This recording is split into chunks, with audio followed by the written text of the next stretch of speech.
versucht es einzufahren, ohne was zu beschädigen. Servus zusammen, in dem Video schauen wir uns an, wie man den Spiegel vom Opel Insignia A tauscht. So, zuerst einmal wird der Lautsprecher ausgebaut. Ihr seht schon, der ist schon wackeln. Der wird nur von einem Clip festgehalten. Den entfernt man, nimmt einen Schraubenzieher. So, habt ihr gesehen, was es gegangen ist. Und dann nach oben ziehen. Dann habt ihr schon den da. Der sollte da reinbleiben, das ist gut. Dann kann man wieder einknipsen, genau da, wo er reingehört. Kann man dann theoretisch auch den Lautsprecher wechseln, weil da ist der Stecker und dann hat man den getauscht, wenn man Lautsprecher wechseln müsste. Also der wird nur durch einen Clip festgehalten. Dann befinden sich 3 Schrauben. Einmal der hier, die den Spiegel festhebt, alles 10 mm. Der hier und dort unten befindet sich eine. Also ihr müsst nichts entfernen, um den Spiegel zu tauschen. Ihr seht da.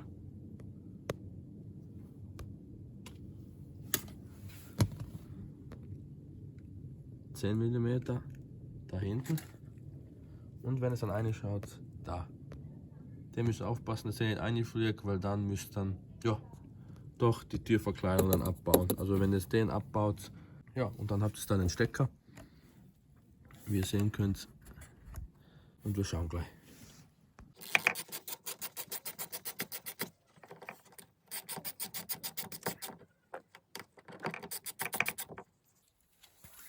Einmal.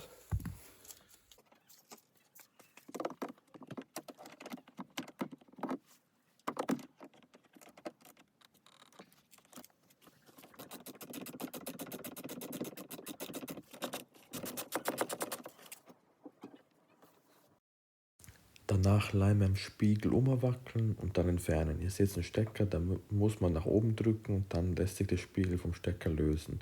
Dann einfach der umgekehrte Prozess, den Spiegel wieder reindrücken, zuerst unter die Gummileiste von oben und dann nach unten drücken. Da zeige ich nochmal, was ich meine. Also ihr drückt einfach den Spiegel, wie ihr sehen könnt, einfach zuerst schräg oben ein und dann, wenn er unter der Gummileiste ist, einfach flach an die Scheibe drücken. Danach werden alle Schrauben wieder befestigt.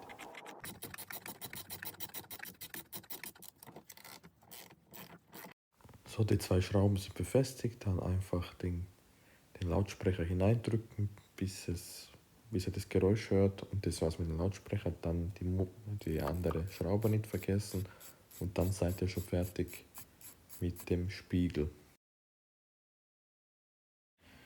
So, da zeige ich euch das Ergebnis. Ihr seht, es schaut ganz normal aus.